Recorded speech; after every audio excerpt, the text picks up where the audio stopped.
Now we'll be starting another session of our program. Today we have with us Professor Merajuddin Shah, who is well versed with this subject, and in addition to that, very known personality of SCOST and other than SCOST. He has served as HOD plant pathology as well, head of the RCRQ Research Center for Residue and Quality Analysis.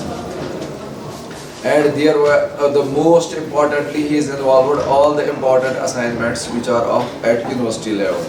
Everywhere he is involved and he is a very versatile person. Regarding his CV short, little bit I will let you know. His publication number most probably we have perhaps has crossed the 100 in number, and most of those publications are of impact factor journals. Those are not just those journals which we publish within a short period of 1 month or 10 days or 2 days or short calls. Those papers get published minimum after duration time of 5 to 6 months. And he has crossed 100 and he has many books in his name. In addition to books, 2 to 3 patents or also 1 patent of his is we are both there, that is in process and that has also been published. In addition, there are some copyrights and importantly these training programs, lectures delivered, and he is also in that IPS, Indian Phytopathological Society, one of the leading member who has organized many symposiums, conferences. There are so many things I did not come up with some written. This is जो साथी तौर पे मैं जल्दी बोल सकता हूँ जो मेरे दिमाग में भी खड़े होके यहाँ आया. So his contribution is very vast and he is very experienced, and you can have, in addition to this subject, if anyone of you want to discuss regarding his or her career, how to progress and what are the obstacles, what are the problems you face, what are the challenges you face, and how to overcome those challenges in different fields, whatever the field you do have, because at the end you are somewhere student, some are in a process to go for some business or like that. Any sort of guidance you need, you can discuss in length and breadth any topic, even this topic cynical KB. Now, without taking much time, you have been waiting since long. Without taking much time, I invite Professor Merajuddin Shah to deliver his talk. Good morning and assalamu alaikum wa rahmatullahi wa barakatuh. So, इतना कुछ नहीं है जितना तारिक साहब ने बोला. Anyways, thank you very much, Tariq साहब. So, coming straight to the topic that pesticide residue analysis need for the export of agricultural produce, or you can say the agricultural products. ठीक है, ये थोड़ा सा यहाँ ज़्यादा तो नहीं बोलूँगा मैं, but इसमें मैंने कोशिश की है because I was earlier serving as head RCRQA, that's why photograph is there. Presently I am not there, maybe there will be some person in your lecture from that place, we can get more clearance. But जितना भी overview मुझसे हो सकेगा तो I will give. Time कितना है सारा इसमें? 9 मिनट. सो सबसे पहले we will be going one by one. एक तो मैं ये बताऊंगा कि that what are the facilities available यहाँ है, ये तो आपको किसी और ने भी बोला होगा. And then I will be discussing, है ना, उर्दू में, कश्मीरी में या इंग्लिश और मिक्सर. ठीक है, है ना, ठीक है, मुझे तो कोई प्रॉब्लम नहीं है.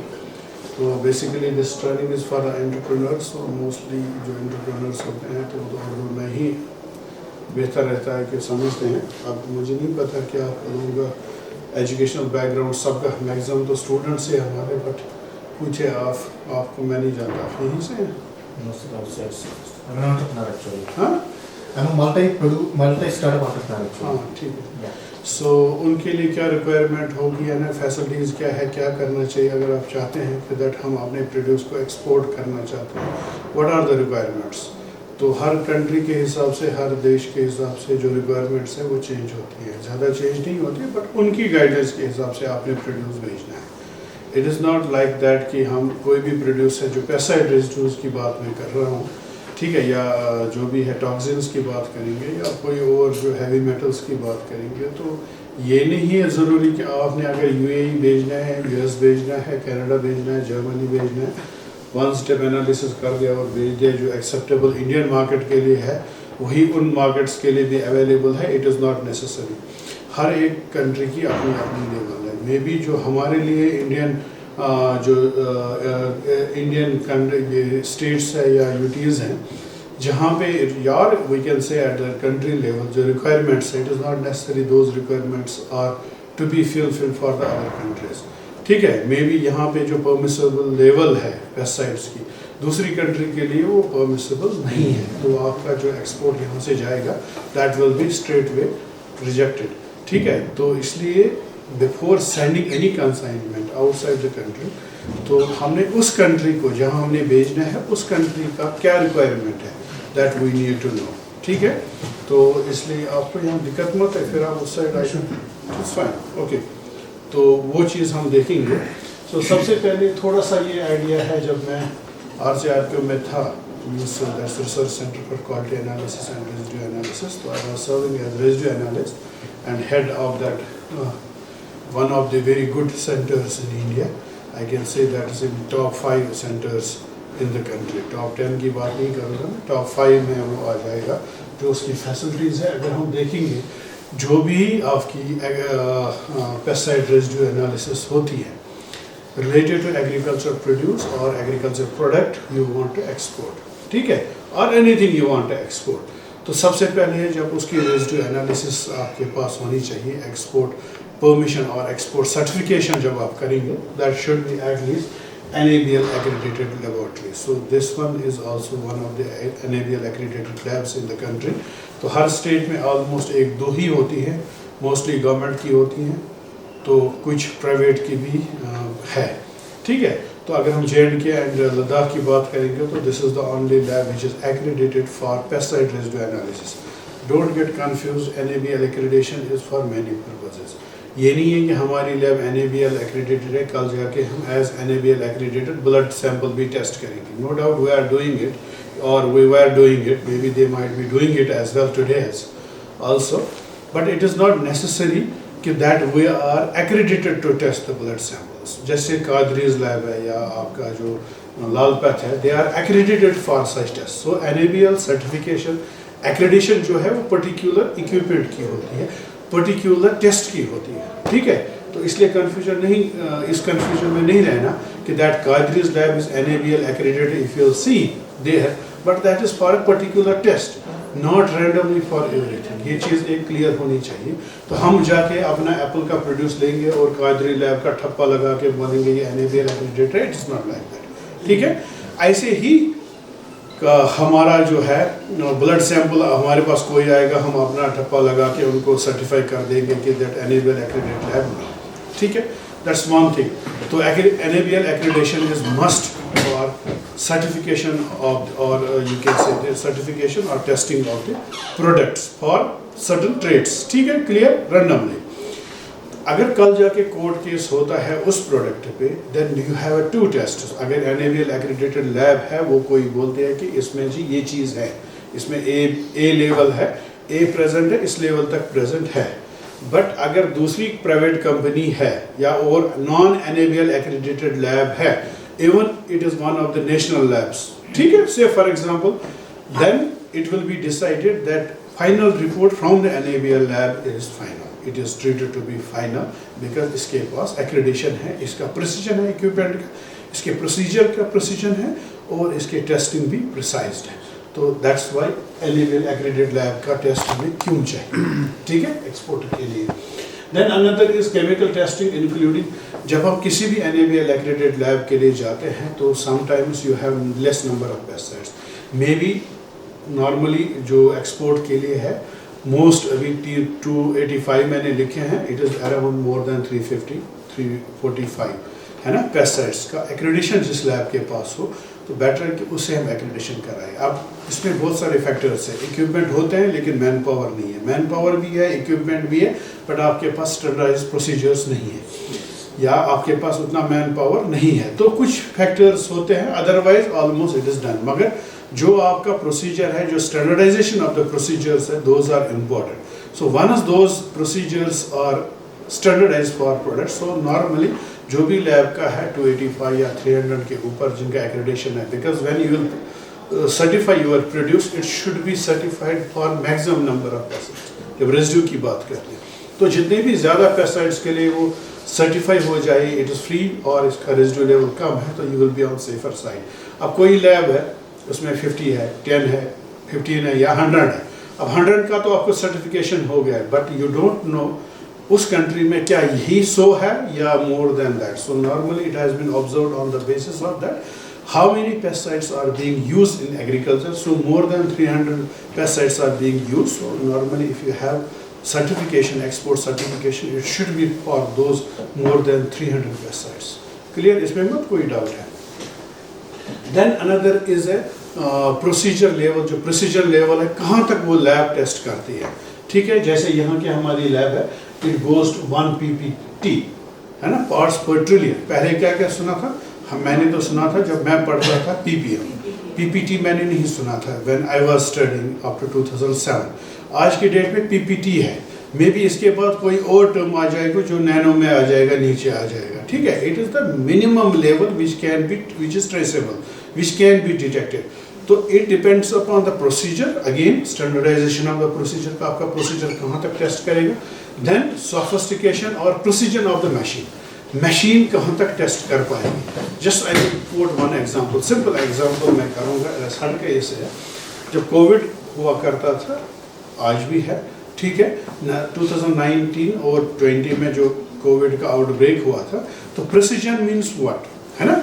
जैसे हम उस वक्त कोविड टेस्ट करते थे, मैंने टेस्ट किया, मैं यहाँ यूनिवर्सिटी में बैठा था, मुझे थोड़ा सा फीवर लगा, थोड़ा सा मुझे लगा था लेजीनेस है, तो थोड़ा सा दर्द भी हो रहा था, तो I went to one here, एक प्राइमरी हेल्थ सेंटर था दरगाह हजरत बल में, फोर शोर ख़त्म होती ही राइट साइड में, वहाँ उनका कैंप था। आई वेंट देयर ट्वाइस और थ्राइस अ डे, तो मैंने वहाँ टेस्ट किया, आई वाज नेगेटिव, ठीक है।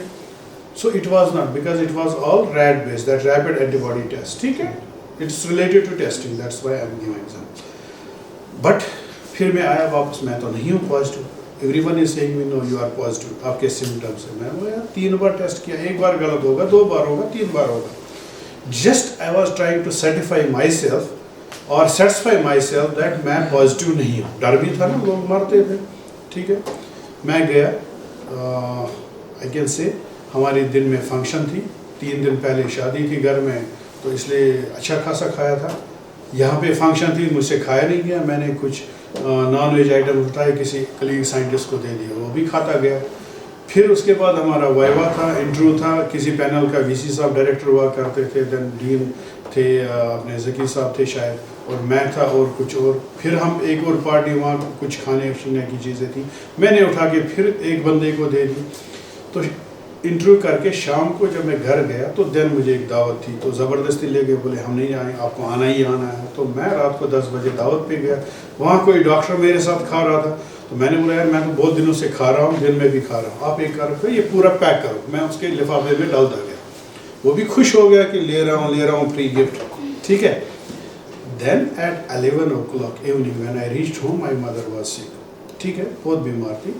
तो उसके बाद मैंने मदर को ऑक्सीजन वगैरह का अरेंजमेंट कराया, मुश्किल से रात निकल गई। Saturation level was around, saturation कहाँ देखी, बट बहुत सफोकेशन हो रहा था उनको, क्योंकि था नहीं वो तमाशे जो लगते हैं यहाँ, क्या बोलते हैं उसको, तो है ना, ऑक्सीमीटर्स आजकल बहुत है, हमारे घर में 3-4 है, ऑक्सीजन सिलेंडर 4-5 है, मशीन 2-3 है, बिकॉज नीड अब क्या हुआ, उस वक्त नहीं था। तो छोटा सा सिलेंडर मुझे मिला मॉर्निंग 6 बजे, तो 6 बजे आई टुक हर टू हॉस्पिटल, क्योंकि वो खड़ी नहीं हो पा रही थी। तो मैंने ब्रदर को फ़ोन किया, उसको भी गुस्सा आ गया, बोला आप पता नहीं दिन भर कहाँ घूम रहे थे, रात को भी जा रहे थे, आप कोविड लाया और आपने इनको इन्फेक्शन कर दिया। मैंने बोला तो पहले ही बीमार थी यार, मेरी क्या गलती है। Any how I manage, I called another, जो दूसरे ब्रदर है, उठा के हॉस्पिटल ले गए। हॉस्पिटल में पहुँच के उन्होंने ऑक्सीजन वगैरह लगा दिया, बोले पॉजिटिव थी। मैंने बोला नहीं, हमने टेस्ट नहीं किया, टेस्ट कर करके सब कुछ, no she is negative, sugar level ज़्यादा था, एनी हाउ सैचुरेशन डाउन थी, वो पहले ही थी। She was being treated. मैं घर आया, सोया, रात भर बच्चों को अपने पास लाया, क्योंकि my spouse was with the mother. जब दूसरे दिन मॉर्निंग को मैं नहा के अच्छी तरह उठा तो मैंने ब्रदर को बोला हॉस्पिटल जाते हैं, फ्राइडे है, नमाज नहीं पढ़ेंगे। बोला ठीक है, तो निकल गया। मैंने रीच्ड हॉस्पिटल, मैं चल नहीं पा रहा था, तो आई आस्क्ड डॉक्टर नमाज से पहले 12:30 बजे फ्राइडे, डॉक्टर साहब थोड़ा सा मुझे देख लीजिए, मुझे कुछ सही नहीं लग रहा। तो उसने सैचुरेशन देखो, बोला आप सीटी करके आ जाओ, एक्सरे वगैरह कुछ नहीं। जब सीटी किया, यू हैव बाइलेटरल निमोनिया, अब चल कैसे रहे हो? मेरी मदर तो वही थी, उन्होंने मुझे एडमिट कर दिया पहले। तो मैंने बोला ठीक है, अब मुझे एडमिट कर दो, लेकिन उनकी नज़र मुझ पर नहीं पड़नी चाहिए। अनफॉर्चुनेटली मदर की नज़र पड़ी। मैंने बोला मैं थक गया हूँ कल से, तो मैं थोड़ा सोऊंगा बेड पे, बाकी है कुछ मसला नहीं। तो मैंने टेस्ट किया तो आई वॉज पॉजिटिव। जो टेस्ट कर रहा था डॉक्टर मुदस्सिर वेटनरी के हेड है, ही वॉज डिप्यूटेड दिया। मेरा भी नंबर था, मैंने अवॉइड किया था, मैं नहीं गया था, बिकॉज RT-PCR हम चलाते थे, 2-4 लोग हैं। Then he called me, your sample is running, you have the maximum time, अपने पास किसी को आने मत दो। मैंने बोला अब किसको आने नहीं दूँ, कल से तो आ ही रहे, अब छोड़ो जो है। Then our whole family was tested positive. I was बहुत ज़्यादा सिक था, पता नहीं कैसे बच गया। I was admitted for 25 days. Later my mother was discharged within a week, but I was there. My situation was too much deteriorated at that time. Then remdesivir and all treatments were given. This is what I am saying you, precision of the test. Because RT-PCR में पता लग गया, red में नहीं लगा। अब मुझे ये भी नहीं पता था कितने लोग मेरे साथ पॉजिटिव हो गए, but I placed a message in group. VC साहब भी 15 दिन घर बैठ गए, सब बैठ गए घर पे, पता नहीं कौन पॉजिटिव था कौन नहीं था, डर तो सब गए थे जब उन्हें मेरी सिचुएशन देखी। दिस इज पॉइंट कि ये इतनी स्टोरी मैं नहीं बोलता, ये मैं आपको इसलिए बता रहा हूँ that procedure of the detection test, that's very important. Procedure machine राइड से करते थे, RT-PCR से करते थे। तो this is how you can trace कि कितना हमारे पास रेजिड्यू है। तो ये जो टेस्ट है इसका प्रिसीजन लेवल कहाँ तक है, किस लेवल तक ये डिटेक्ट कर पाएगा, ठीक है। तो I being a scientist, second day मैंने गेस किया नो, जो पहले दिन मैंने टेस्ट किया मेरा टाइटर लेवल ऑब्वियसली शायद कम था। It was initial stage for detection. Then second thing, जब सेकंड डे 2 दिन हो गए तो टाइटर लेवल ऊपर आ गए, इसलिए वो ज़्यादा टाइटर आ गया था। Then after 25 days it was 0, then I was discharge. मेरी मदर का शायद पहले का पॉजिटिव थी, जब हमने हॉस्पिटलाइज किया उस वक्त वो ऑलरेडी शायद नेगेटिव हो गई थी।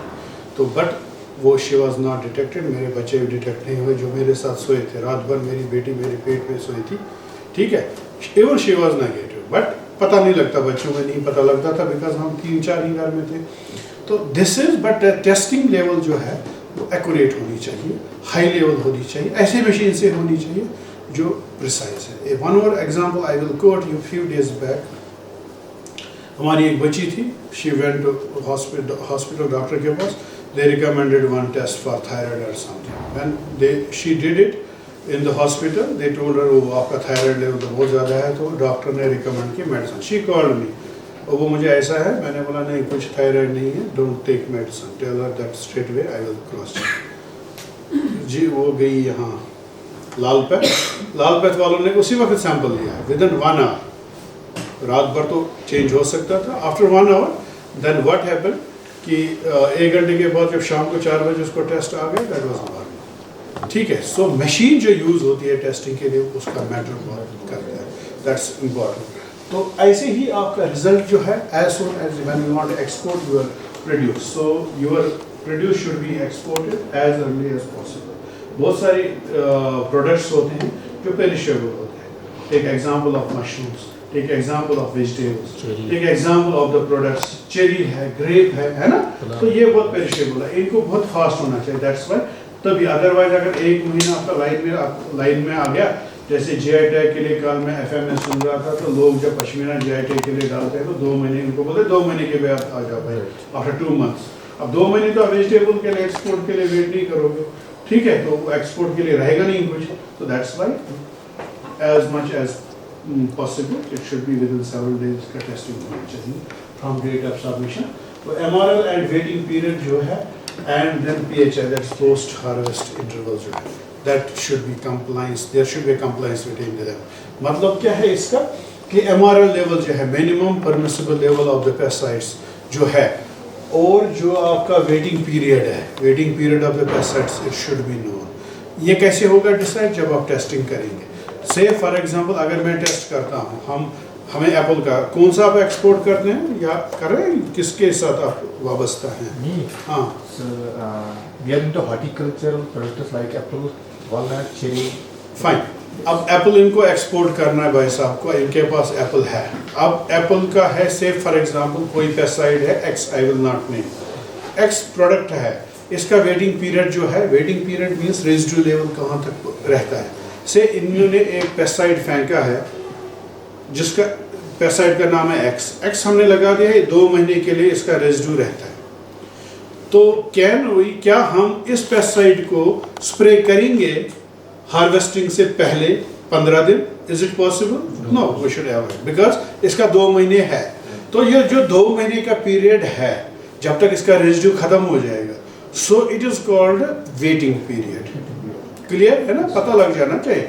यानी कि हमें हर पेस्टिसाइड का वेटिंग पीरियड जो है, कब तक हमने इंतजार करना है, कब तक हमने रुकना है, इसका रेजिड्यू खत्म हो जाएगा, वी शुड नो इट। हमें पता होना चाहिए हर एक पेस्टिसाइड का जो हम फेंकते हैं, चाहे इंसेक्टिसाइड है, वीडिसाइड है, और आपका जो फंगिसाइड है, या बैक्टीरियासाइड, या एनी अदर केमिकल है ना, एक्रेसाइड, जो भी है, जो भी पेस्टिसाइड है हम फेंकते हैं, उसका हमारे पास एक वेटिंग पीरियड होना चाहिए, पता होना चाहिए कब तक परसिस्ट करता है सिस्टम में। उस बेस पे आप क्या कर सकते हो? प्री हार्वेस्ट इंटरवल जो है मैनेज कर सकते हो। प्री हार्वेस्ट मीन्स हार्वेस्टिंग से पहले कौन सा इंटरवल आपने गैप रखना है कि आपका हार्वेस्टिंग पे पेस्टिसाइड नहीं होना चाहिए। बिकॉज अगर कोई पेस्टिसाइड है एक्स, ये 2 महीने तक रहता है, तो हमने हार्वेस्टिंग से 2 महीने पहले हम इसको स्प्रे कर सकते हैं, उसके बाद नहीं। हम ऐसा पेस्टिसाइड प्रेफर हमें करना चाहिए फेंकने के लिए एज ए फार्मर, है ना, कि जो हार्वेस्टिंग से पहले, अगर हमने हार्वेस्टिंग से पहले 15 डेज पहले दवाई फेंके, तो इसका जो वेटिंग पीरियड है, प्री हार्वेस्ट इंटरवल है, इट शुड बी 15 डेज। तो जो प्री हार्वेस्ट इंटरवल होता है, जो हार्वेस्टिंग से पहले जो इंटरवल है, you should not try to spray any pesticide. ठीक है, ये चीज़ें हमें पता होनी चाहिए। ये कैसे पता होती है? जब हम यही एक्स फंगिसाइड है या पेस्टिसाइड है स्प्रे करते हैं, फिर उस एप्पल को हम रोज, सेब को रोज क्या करेंगे, रेजिड्यू लेवल चेक करेंगे टिल इसका रेजिड्यू लेवल 0 और बिलो MRL, जो MRL लेवल के नीचे आ जाएगा, तो we say this period is now safe. After that it is treated as safe. तो जो सेफ पीरियड कहाँ तक आ जाएगा, that is called as waiting period, और that we can say also it's a pre harvest interval. उस interval से पहले आपने इस पेस्टिसाइड को, ये क्लियर हो गया है ना, ये चीज़ है।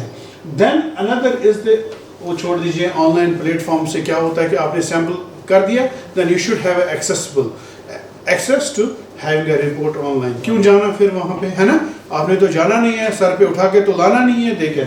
सो that's another thing, logistics and then cost efficiency. Obviously when you go for the testing, so it should be cost efficient. तो इसमें बट ये हालांकि कॉस्ट एफिशिएंट तो कभी रहेगा नहीं, but there are subsidies on that, जैसे एपिडा देती है इंसेंटिव्स, तो फॉर फार्मर्स और exporters they want to boost export, so for them there are reduced rates, तो इसलिए वो उतना ज़्यादा इशू नहीं है। तो these are the same factors what we discussed, no need to do.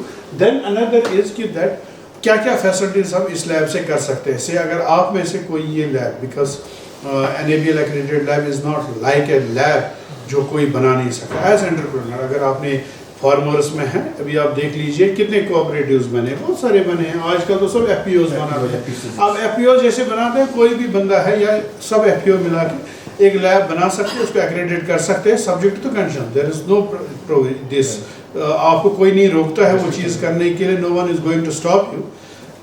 अगर ये चीज़ें आपके पास हैं, इक्विपमेंट्स है, मैन पावर है, एफिशिएंसी जैसे बाहर लोगों के पास है, they have, because it's not possible for one lab to सबको ये करे, है ना, कैटर नहीं कर पाएगी। तो आप लैब बना सकते हैं एज एंटरप्रेन्योर, है ना, इसलिए तो ये ट्रेनिंग कर रहे हैं ना। Then you can be a facility provider, subject you have expertise, you have machinery and equipment, उसके लिए तो आपको फंडिंग भी मिल जाती है। देन नॉट ओनली रेजिड्यू, तो आप उसमें से बहुत सारी चीज़ें कर सकते हैं।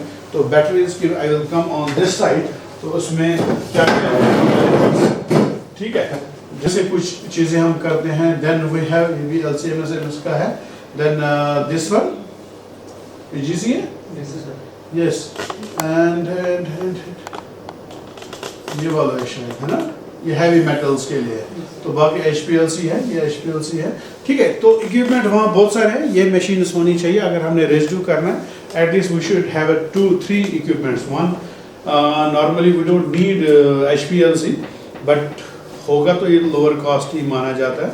बट एक GCMS और LCMS है ना, तो GCMS is very important for pesticide resistant. अगर एक GCMS देता है कोई, एक HPLC ले लिया तो ठीक है, GC पे भी वो पेस्टिसाइड रेजिड्यू का काम कर सकता है। एंड देन LCMS भी अराउंड 4-5 करोड़ का इन्वेस्टमेंट है for whole lab including everything. But this one of the best labs. Once lab is there, अगर कोई सही में करेगा तो मैं बता रहा हूँ, अगर मेरा दिमाग चलेगा तो I will earn lot of money, मैं नौकरी छोड़ दूँगी, ठीक है, क्योंकि एवरीवन हैज़ टू टेस्ट, है ना।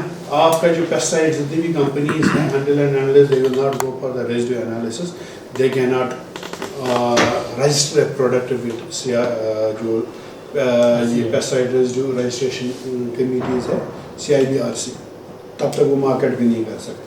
तो अब they are dependent on our lab, obviously they always want fast sampling, तो प्राइवेट्स में वो ज़्यादा जाते हैं, ठीक है। तो there is a scope if you want, anyone want to do that.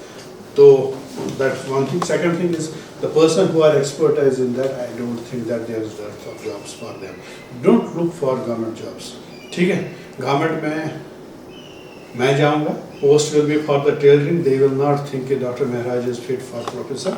He is fit for teaching or research or extension.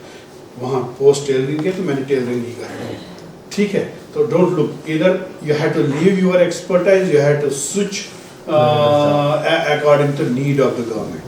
Otherwise, think as per your choice. One of the girls, she was working in National Research Center for Grapes in residue analysis lab. There was some issues. उसको side में ही रख दो। जी आपसे थोड़ा phone क्या important, अब आराम से रहिए। तो उसके बाद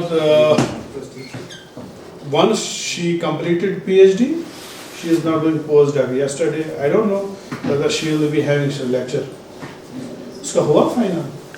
नहीं, इसमें कोई स्कोप नहीं है. There is good scope in around there. Don't look in agrochemicals only. There are other industries associated. But main important point is that you should know how equipment works, how work with the equipment.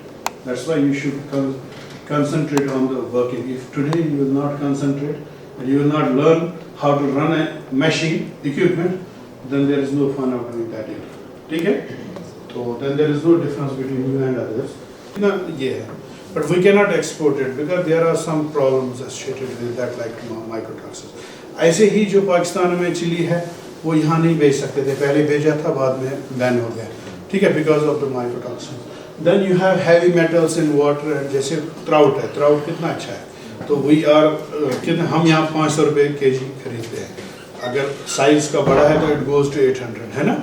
लेकिन इस trout को अगर हमने export करना है तो obviously trout is not available in the you can say the UAE or all means Africa or European countries. Maybe Europe में होगा कहीं कहीं जहाँ ठंडा है, तो trout एक example मैं बता रहा हूँ आपको. But the problem is trout should not be having any you can say the heavy metal because पानी है, तो यार reports बहुत सारी जगह पे है कि heavy metals are in the water. ठीक है, तो likewise water जो है वाटर क्वालिटी हमारी बहुत अच्छी है ना। तो जब बाहर से पानी यहाँ आता है तो हम यहाँ से पानी नहीं भेज सकते, बाहर भेज सकते, क्यों नहीं, पैकिंग जो आती है।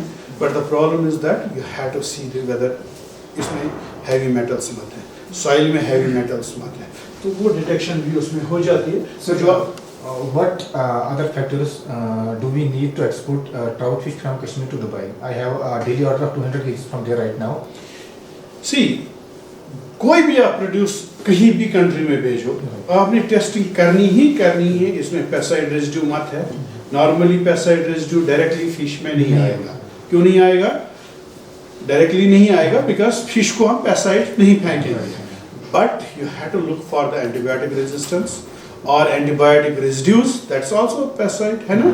Antibiotic means bactericide. आप देते हैं ना, जैसे कोई बीमारी फिश में हो, उसमें आप एंटीबायोटिक डालेंगे तो उसका रेजिड्यू नहीं होना चाहिए, वो भी हो गया केमिकल. अब मैं पेस्टिसाइड नहीं बोलूँगा, I will tell you that chemical residue नहीं होना चाहिए. ठीक है, नंबर 1. नंबर 2, हैवी मेटल भी देखना है, टॉक्सिन भी देखने हैं. बिकॉज जब आप पेस्टिसाइड ऑर्चर्ड्स में फेंकते हैं, ऑर्चर्ड्स में नॉर्मली फार्मर क्या करता है, आई will give you one example. उसने बर्तन में लगा दिया, बर्तन तो साफ हो गया, धोता कहाँ है? पानी कहाँ जाएगा? नदी कहीं कहीं पहुंचेगा वहीं जहाँ आपका क्राउड है, तो उसमें आ सकता है ना. देयर आर रिपोर्ट्स दैट, अब आपको मैं बता दूंगा कि if you see the reports from Punjab, यहाँ भी उतना स्टडी नहीं हुआ है, तो जो बच्चे पैदा होते हैं, जो ब्रेस्ट फीडिंग के बच्चे हैं, वो कितना बच्चा होगा? 1 दिन, 2 दिन, 5 दिन, 6 मंथ्स मैक्सिमम. उनमें कहाँ से पेस्टिसाइड रेजिड्यू आएगा? नहीं आएगा ना. बट उनमें भी पाया गया इन देयर ब्लड. वो कहाँ से आ गए? वो तो खाना नहीं खाते हैं, वो तो फिश नहीं खाते हैं, वो तो सब्जी भी नहीं खाते हैं, वो आपका खीरा भी नहीं खाते हैं. जो हम खीरा खाते हैं ना, पंजाब वाला मुफ्त में एंटीबायोटिक ये ना आपके पेस्टिसाइड्स देते हैं, क्योंकि उसमें सबसे ज़्यादा लेवल देखा गया है. ठीक है, क्योंकि वेजिटेबल्स में खासकर कुकुम्बर जो है फ्रेश फ्रूट्स हैं या वेजिटेबल्स एज सैलड जो यूज़ करते हैं, तो इनमें पेस्टिसाइड्स नॉर्मली नहीं होने चाहिए. बट फेंकते हैं because farmer has to grow good quality crop, है ना. तो वो चीज़ें हैं. अब उनमें कहाँ से आ गया? Best feeding. बेस्ट फीडिंग से कहाँ से आ गया? यानी कि मदर के मिल्क से आ गया. मदर का मिल्क जब टेस्ट किया गया, not one in random, in the hospitals there were pesticides. अभी कहाँ से आ गए, है ना? मदर ने पता नहीं कब पानी पिया है, कब पिया है. नाउ जब कोरिलेशंस निकलते हैं, those are all predictions, you can not do it as such. अब मैं बताता हूँ, जब हम ऑर्चर्ड में दवाई फेंकते हैं, पूरी दवाई पेड़ पे तो नहीं जाती है, बाहर जाती है. एक घर मुझे बताओ विलेजेस में जिनके पास गाय नहीं होगी, जिनके पास एनिमल्स नहीं होंगे जो मिल्क वाले एनिमल्स हैं, मिल्किंग एनिमल्स, ऑलमोस्ट सबके पास है. ऑलमोस्ट है, you don't know, but I know because I belong to village.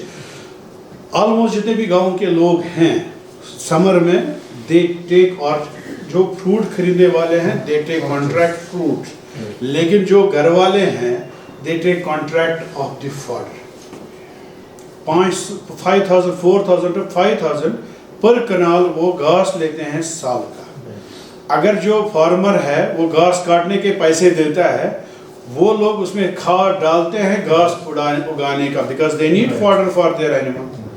वो क्या करते हैं, वही जो फॉडर है वो काट के गाय को खिलाते हैं. आज हमने पेस्टिसाइड फेंका, वो गाय को गया. Now you correlate things. आप एक गाय को ओनली फूड दे दो, जो भी ग्रीन वगैरह जो देते हैं उसमें, है ना, ब्रांड जो देते हैं, एंड देन सेकंड गाय जो है उसको आप ग्रीन सिलेज दे दो, फॉडर दे दो. You see milk production level will be double. Clear cut? That's why the figures show in summer milk production is higher as compared to winter. Because यहाँ आप dry feed देते हैं, वहाँ पे आपने silage देना, उसमें ज़्यादा water content है. ठीक है. अब उसके साथ साथ हम उसको pesticide भी देते हैं. जब उसकी milk cow में उसने घास खाया तो milk production is, because silage is directly related to the milk. Because आज दे दो कल वो दूध देगी. ऑब्जर्व कर लेना, अगर किसी के पास गाय है तो वो जो चेन बन गई पेस्टिसाइड की, पेड़ पे फेंकी, नीचे आ गई, नीचे से घास से वो गाय में आ गई, गाय से दूध में आ गई. दूध वाला जो गाय है वो दूध कहाँ जाता है? हॉस्पिटल जाता है, घरों में जाता है. अब मैक्सिमम लोग किसको देते हैं दूध?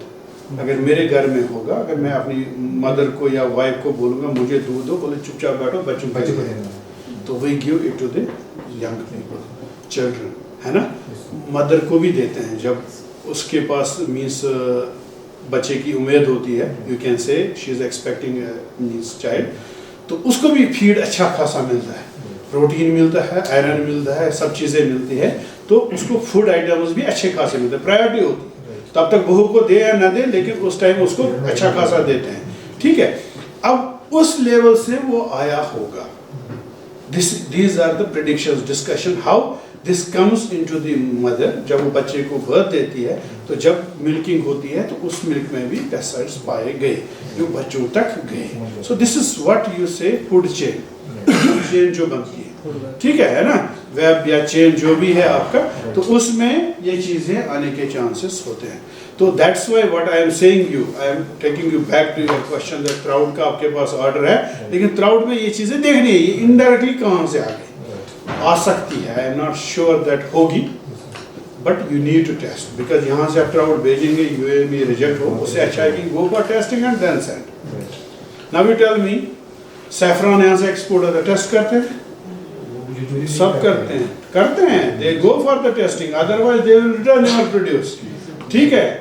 उसमें आपके फाइटोकेमिकल एनालिसिस होती है, उसमें यहाँ का है या अफगानिस्तान का है, कौन बोलेगा ये कहाँ का है, ईरान का है, कहाँ का है, कौन बोलेगा, ये बोलेगा जो उसमें सैफरन में क्या होता है, सैफरन नहीं, जेटेक तो अलग बात है, सैफरन होता है उसमें, है ना, कुछ होता है ना, कुछ है वो, तो उसका कंटेंट कश्मीरी सैफरन में बहुत ज्यादा है compare to that. When you will show the certificate then only they will go, sometimes वो चेक करते हैं, अगर नहीं है तो आपका फिर पूरा का पूरा लौट गया है, तो इसलिए you have to be safe, है ना।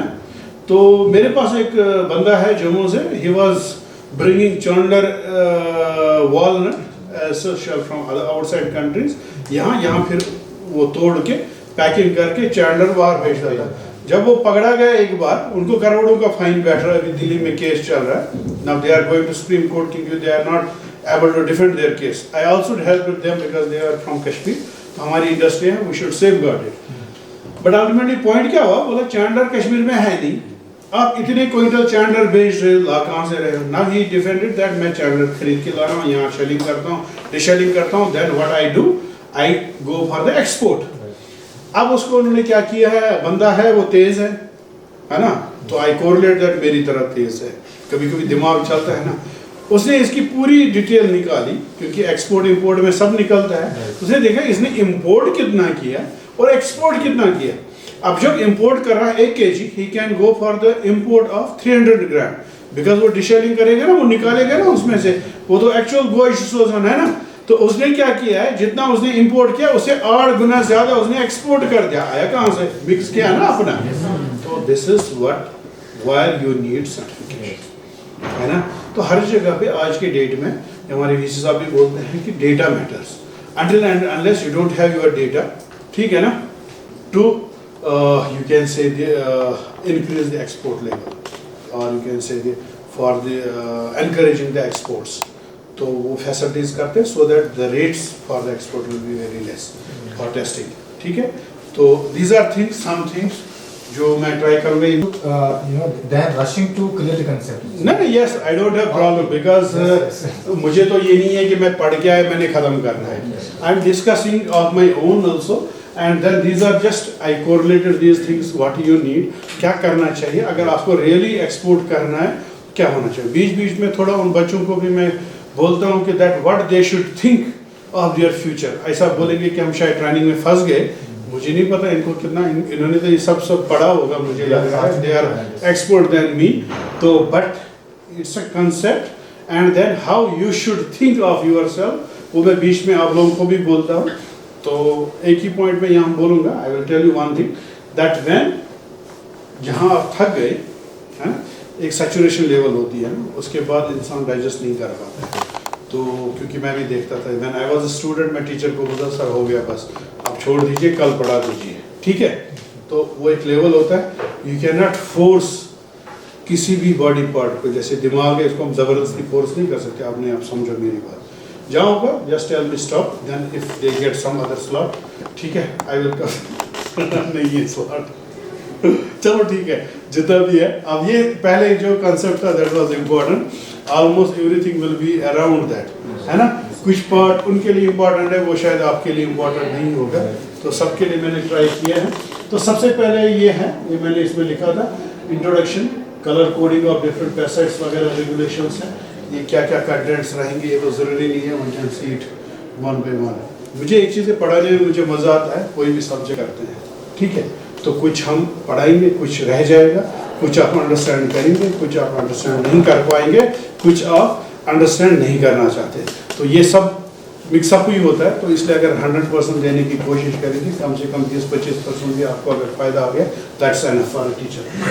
सो दिस इज एक्चुअली हमें करना क्या है, ये जस्ट एक एग्जांपल मैं बता रहा हूँ। Why we want to use, अगर हम बोलते हैं हम एक्सपोर्ट करना चाहते हैं, कोई भी आप में से मुझे बोलेगा तो पेस्टिसाइड रेगुलेशंस है, वो है, ये है, रेजिड्यूज है, पेस्टिसाइड नहीं फेंकेंगे, बेस्ट है ना, पेस्टिसाइड ही नहीं फेंकेंगे, एक्सपोर्ट करेंगे, पैसा अच्छा आएगा। But why we need it, because अगर हम देखेंगे up to 40% of the yield और quality of the produce is reduce because pest, insect pest, weed सब है। 40% मीन्स कौन फार्मर एफर्ट करेगा अगर उसका 1/3 खत्म हो जाएगा, ये it's not possible. Because of that, अब मैं तेज बोलूंगा, बहुत सारी बार क्या है, ऐसी बीमारियां भी आ गई जिनको एपिडेमिक्स बोलते हैं, जैसे कोविड है ना, मास। सो उस वक्त पूरी social status of the farmer was devastated because उसको कुछ नहीं मिला, ठीक है, उस चीज के लिए। देन जैसे रिच फैमाइन, बंगाल फैमाइन, वो नहीं मैं बोलूँगा, अफेक्टिंग मार्केट वैल्यू ऑल्सो। हमारे पास एप्पल है मार्केट में, एक में डिजीज है, एक में नहीं है, which one I will choose, हम नहीं सिलेक्टेड करते हैं, ठीक है। जब मैं जाता हूँ मार्केट में सब्जी खरीदने या कुछ, मैं उसको बोलता हूँ ठेला दो, मैं खुद उठाऊंगा। क्यों बोलता हूँ, वो तो उठाएगा, पैसा तो मैं पे करता हूँ, क्योंकि मैं अच्छी अच्छी चीज़ें लेकर जाता हूँ, साफ साफ सिलेक्शन है ना। तो दैट्स वाई कुछ दिन पहले मैं फिश लेने गया था, खाते हैं बीच बीच में, तो मैंने हाथ ये कर दिया यहाँ तक, वहाँ पूरा मार्केट आगे मुझे तमाशा दे दिया, डॉक्टर साहब क्या कर रहे हैं यहाँ, ठीक है। तो कोई बंदा बोला सर आप क्यों निकाल रहे हैं, मैं निकाल के दूँ, मैंने बोला नहीं मैं फिश के साथ खेल रहा हूँ, क्योंकि मैं इंटेंशन हुआ जो बड़ी बड़ी इसमें होंगी मैं निकालूँ, फैक्ट यही है। तो obviously everyone will search in market that what is the quality produce, so that is why अब क्वालिटी खराब हो रही है, तो obviously what they will do, तो farmer will try to produce a quality, है ना। तो obviously for that he need to manage the diseases and pests using the pesticides। अब पेस्ट क्या है, कोई भी है जो क्रॉप को नुकसान करेगा, मैं नहीं बोलूँगा, सबको पता है ना। तो पेस्ट कब होता है, घर में जो मॉस्किटो होता है वो तब तक पेस्ट नहीं है जब तक वो खून नहीं खाएगा, है ना, खून नहीं पिएगा, तो वो पेस्ट बनता है, जो भी नुकसान करेगा उसमें कुछ भी हो सकता है। तो उसको मैनेज करने के लिए हमें पेस्टिसाइड्स यूज़ करने हैं, चाहे वो वीड है, डिजीज है, इंसेक्ट है, जो भी। उसके लिए अगर हर्बिसाइड है, ठीक है, वीड्स के लिए हम यूज करते हैं, इंसेक्ट्स के लिए एंटीबायोटिक्स फॉर बैक्टीरिया, है ना। देन फंजीसाइड फॉर फंजाई जैसे स्कैब वगैरह है, rodenticide for rats, and then acaricide for mites वगैरह के लिए जो हम यूज करते हैं। These are just broad classifications of the pesticides which we need to use, है ना, ताकि हम वो 40% लॉस बचा लें, ठीक है ना, उसके लिए, है ना। तो फाइन, तो वो चीजें रोकने के लिए हमने ये दवाई फेंकनी है। तो just one example I will coat here, that insect pathogen on various food items. इसका क्या होता है, ये देखो क्रॉप का क्या हाल है। अब ये पत्ता गोभी है, अब पत्ते ही नहीं रहेंगे तो वहाँ गोभी कौन खाएगा, ठीक है। आलू है, ये बीन्स है, सॉरी, है ना, बीन्स की हालत देखो, ये टोमेटो है, कौन खाएगा, इसमें बहुत होंगे। तो यू नीड टू मैनेज, कौन ये अगर हम मार्केट में ले जाएंगे कोई खरीदेगा, नहीं खरीदेगा, नो वन, ठीक है। तो that's why we need to safeguard the crop and it is quality, ठीक है। तो ज़्यादा नहीं, मैं तेज चलूँगा, डैमेज फूड लाइक वेजिटेबल वगैरह ये सब है, सब में यही होता है, ठीक है। ये chemical classifications, just few examples, उसमें मत जाइए आप। तो इनका स्ट्रक्चर कैसे होता है ना, and then how we detect them. तो ये उतना ज़्यादा नहीं है, केमिस्ट्री होती है, तो पेस्टिसाइड है, इसमें हम फेंकते हैं। देन कोडिंग, नॉर्मली जब हम देखते हैं पेस्टिसाइड में, आप जब देखेंगे ना लेबल, तो ये वाले लगे होते हैं, पॉइजन, डेंजर, कॉशन लगे होते हैं जब पेस्टिसाइड पैकेट होता है। These are based on the visual observation, ये कलर कोडिंग होती है। ये जो है poison, extremely toxic, highly toxic, moderately toxic, slightly toxic, ये चीजें इंसान को जहन में होती है। जब हम दवाई फेंकते हैं तो हमें वहीं पे सोचना है कौन खतरनाक है, कौन नहीं है, ठीक है। देन एलडी वैल्यू जो इसका है, that is lethal dose. Dose होता है वो डोज जहां पे 50% population of the target paste is reduced. तो ये देखिए एलडी 50, 1 to 50 ये ppm होगा, ठीक है।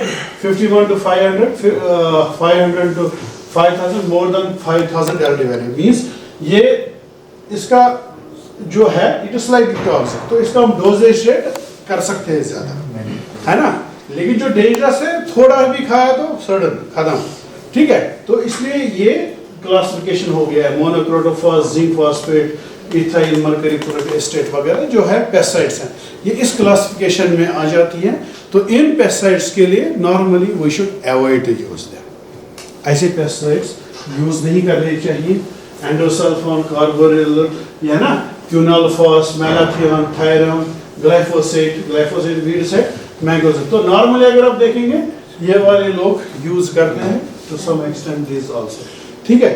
तो बहुत सारे इसमें से अभी तो यू कैन से बैन भी हो गए बिकॉज ऑफ दीज थिंग्स, है ना। तो दीज आर जस्ट क्लासिफिकेशंस, इनको हमने क्यों डिटेक्ट करना है, क्यों लोग बोलते हैं कि दैट ये पेस्टिसाइड्स है, इनकी क्लासिफिकेशन भी इसी तरीके से खतरनाक है, तो दैट इज द रीजन। तो कंट्रीज है अपने रेगुलेशंस रखती है कि कौन से पेस्टिसाइड्स हैं जो डेंजरस है वो फूड आइटम में नहीं होने चाहिए।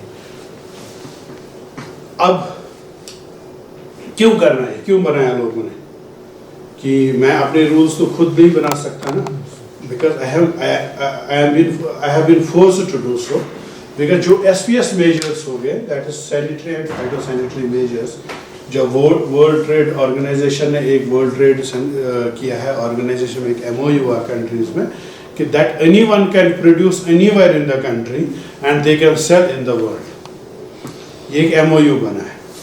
अब सब प्रोड्यूस कर रहे हैं, सब कंट्रियां बोलते हैं मैं अपना प्रोड्यूस आपके कंट्री में भेजूंगा, आपका प्रोड्यूस हमारे आएगा। अब मुझे पता चाइना और इंडिया का कितना आपस में मसला है, बहुत है ना, ऑब्वियसली पाकिस्तान और इंडिया में कितना है, बहुत सारा, है ना। अब इसराइल और बाकी कंट्रीज में से Iran and other countries, there are conflicts but they can not stop business. Products आएंगे, वो फिर सोशल मीडिया में बोलते हैं boycott, but they can not ban. अब अगर कोई बोलता है बाइकआउट करो भाई, बैन क्यों नहीं करते? You can not do it because you have an agreement, है ना, that wherever you produce you can sell in the world. Otherwise आप अगर उस बाहर जा रहे हैं तो आपका प्रोडक्ट, आप किसी को अपना प्रोडक्ट अपने मार्केट में नहीं बेचने दोगे, लाने नहीं दोगे, तो वो क्यों देगा आपको लाने वहां अपने, है ना। So this is one mutual agreement that is called sanitary and phytosanitary measures in 1995 में हुआ, but there are some conditions. आप प्रोड्यूस करो भाई, करो reject. Phytosanitary measures applied locally as well. तो इसमें क्या है, लोकली क्या हो गया, अब पंजाब से चीज आ गई यहाँ है तो उसमें भी लगना चाहिए, ये है लोकली। अगर वहाँ का लोकल का प्रोड्यूस है उसको भी लगना चाहिए, नहीं लगता है कोई चेक नहीं करता है, ठीक है, but with passage of time लग सकता है ना। WHO seeks help of FAO, WHO to fix the guidelines for the safety measures जो आई हैं। Risk assessment effect the pesticides और contaminants and flood disease on animal and human health. तो जो रिस्क असेसमेंट्स है ये करते रहते हैं, तो ये ऑलवेज क्या है, जो ह्यूमन है, एनिमल है, प्लांट है, सब normally in nutshell it should be safe, there should not be any danger from them. Production of pesticide and disease free produce for international market. तो नॉर्मली सबसे अच्छा क्या है कि आप इंटरनेशनल मार्केट के लिए प्रोडक्शन लाइन ही डिफरेंट, जो अच्छे एक्सपोर्टर्स होते हैं जैसे रिलायंस वगैरह है, वो क्यों बोलते हैं भाई हम कॉन्ट्रैक्ट फार्मिंग करेंगे, हम आपका फार्म कॉन्ट्रैक्ट पे ले लेंगे, आप प्रोड्यूस करो, हम जो बोलेंगे वही फेंको, तो उसमें से जो प्रोड्यूस आएगा हम खरीदेंगे। What people are saying, they are selling the pesticides, they are selling the inputs, ठीक है, तो वो हमें उधर से दे रहे हैं, हमारा मार्केट ले रहे हैं, हमें क्या फायदा, ये महंगा देते हैं। Actually that's one thing is fact, it can be possible, but second is that when you have assured market from them, what is the problem? Because they have this thing कि अगर हम कोई प्रोड्यूस यहाँ से produce करवाएंगे, what are the safe pesticides they are providing, where they know this pesticide should be sprayed at this level, so that at जो harvesting होगी उसमें ये चीजें नहीं होंगी, तो they will take your produce and they can sell in anywhere in the world because they have their own outlets. तो that is another point with them कि जो कॉन्ट्रैक्ट फार्मिंग है, हम कॉन्ट्रैक्ट देंगे, आप भाई हमें प्रोड्यूस दे दो, हम कहाँ भेजें हमारी मर्जी, आप अपना पैसा ले लेना, ठीक है। तो that's another important point why they are doing this, because that is based on this कि producing the some special lots of the food and food products for the international market, क्योंकि पता है कि इंटरनेशनल मार्केट में issue नहीं होना चाहिए, ठीक है।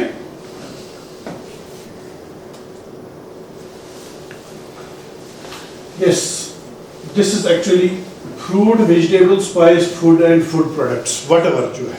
एक लाइन है थोड़ा सा.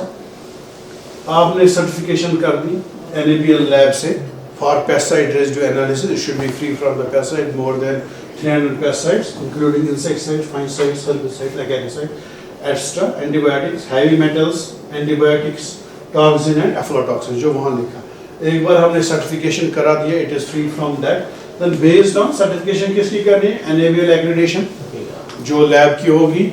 Then EPIDA authorization, because that lab should be authorized by the EPIDA for export certification. NABL आपको export के लिए नहीं करेगा, but it is lab which is be authorized by the EPIDA.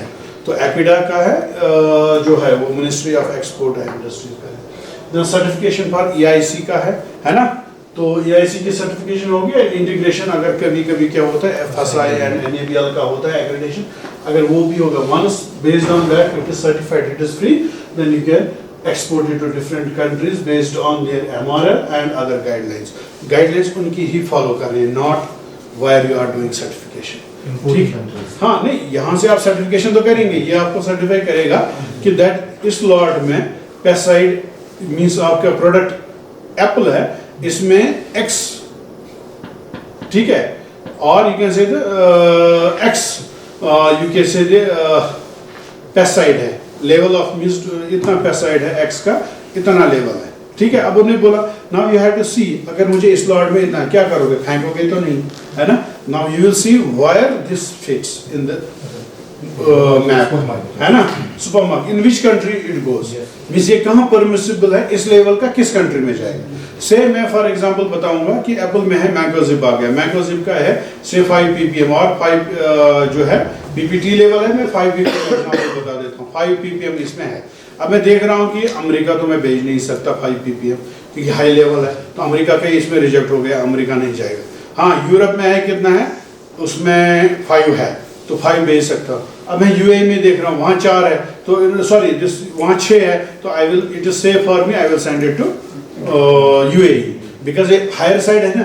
5 में रिस्क है, अगर मुझे 5 है, मे बी 5.5 है, वो रिजेक्ट कर दे, तो बेटर है आपने देखा ओके ये वाला लॉट जो है इसको UAE भेज दो, ये वाला जो है ये इसमें है ही नहीं, ये अमेरिका भेज दो, जो आपकी ग्रेडिंग लाइन बोलती है ना. तो आपने इसमें फिर ग्रेडिंग करनी है, और क्या कर सकते हैं, बिकॉज डिफरेंट कंट्रीज की डिफरेंट गाइडलाइंस है, ठीक है. एनालिसिस ऑफ पेस्टिसाइड, जब हम एनालिसिस करते हैं, ये कुछ लैब के लिए और स्टूडेंट्स के लिए मोस्टली होता है. It was considered the ultimate fair practice in the international trade. मतलब है reliability of analytical method. तो जो आप बोल रहे थे, जो results हैं वो fair होने चाहिए, clear cut होने चाहिए. But जो reliable क्या है, test जो है it should be reliable, repeatable. अगर यहाँ आ गए, दूसरी जगह भी यही होना चाहिए. Agriculture में हम क्या, आज है तो चलो ठीक है लिख दो बस इसको, ये हो गया. No, you cannot take risk. Second is that reliable analytical method जो है not only for the availability of the reliable analytical, particularly it is in pesticide residues, it depends not only for the availability of this but the experience of the assay as well. क्या है कि आपके पास method तो है, machine भी चल रही है, मशीन भी है, method भी है, but जो बंदा कर रहा है वो कौन है, उसको मत गड़बड़ हो रहा है, तो वो एक्सपीरियंस बहुत मैटर करती है इसमें. तो ये सब चीज़ें हैं, basic resources, analyst and analysis report, all should be from the reliable lab process, है ना. ये पूरा है, ऐसा नहीं है मैं मशीन हूँ, मैं बंदा हूँ, मुझे आता नहीं है, मैंने किताब देखी, यूट्यूब देखा, लगा रहा रिजल्ट आ गया, ठीक है, हाँ ठीक है लिखो जी हो गए. No, there should be experience ऐसा. अब कभी कभी क्या मेथड गलत होगा, आपके इस पे पेस्टिसाइड है ही नहीं, मेरी मशीन दिखा रही है ज़्यादा, I should repeat it, I should see wire कहाँ गलती है. अगर नहीं है, आपका मेथड दिखा रहा है 0, मैं लिख दूंगा 0, अब वहाँ जाके प्रॉब्लम आ गया. So there are problem, so this all things should be, analysis भी सही होना चाहिए, एनालिस्ट भी सही होना चाहिए, और जो बेसिक ये है रिक्वायरमेंट्स वो भी सही होने चाहिए. Then this are just some terminology. Pesticide residue क्या है, MRL क्या है, एक्सेप्टेंस लेवल क्या है, लोअर कैलिब्रेशन वगैरह, परसिस्टेंस एडजस्टेड लैब की क्या क्या चीज़ें होनी चाहिए. तो ये चीज़ें उनको पढ़ना है, ठीक है, कोई मसला नहीं है, मैं बाद में आपको दे सकता हूँ, है ना. अदरवाइज फिर लोग नाराज हो जाएंगे, थके होंगे.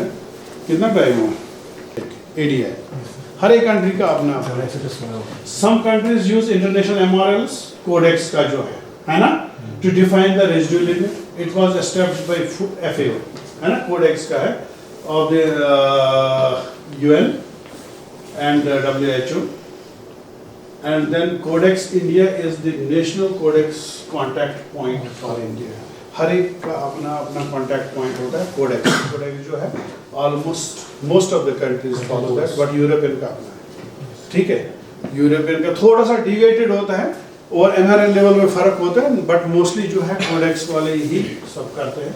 Then these are just some example of the maximum residual limit जो है in India for different crops. Last year का है, maybe अभी मत कुछ change है, शायद increase भी इन्होंने अब किया है. जैसे इंडिया में पहले एप्पल का था ना, डोडीन का, it was 5 मिलीग्राम पर kg ppm, तो थोड़ा सा इन्होंने कहीं कहीं इंक्रीज कर दिए हमारे लेवल. हमारे थोड़े स्ट्रिक्ट थे, इंडिया के बहुत स्ट्रिक्ट थे कंपेयर टू अदर कंट्रीज. ठीक है, कुछ पेस्टिसाइड्स के लिए तो चेंज हो गए. तो बट एवरी ईयर जो हमारे लेवल से हर कंट्री के निकलते हैं, तो बेस्ड ऑन दैट, ये नहीं है कि मैंने दिखा दिया, कल आप बोलेंगे कि मेरा साहब ने तो दिखाया 0.5, आज तो 0.6 है या 6 है. ठीक है, तो this change with passage of time, तो थोड़ा सा है. तो these are जैसे dithiocarbonates in tomato, it is 3, it was 3 I can say. तो कैप्टाफॉल टोमेटो में 5 है. तो these are different MRL levels, permissible levels. So when we go for the residue analysis, इसी को मैं बता रहा था, जब हमारे पास रिपोर्ट आएगा उस प्रोडक्ट का, ठीक है, तो then we need to see what is permissible level in a particular country.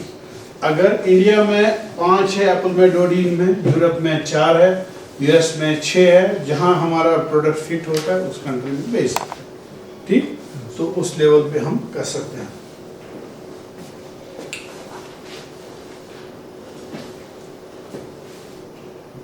हाँ, अब ये हो गया एक.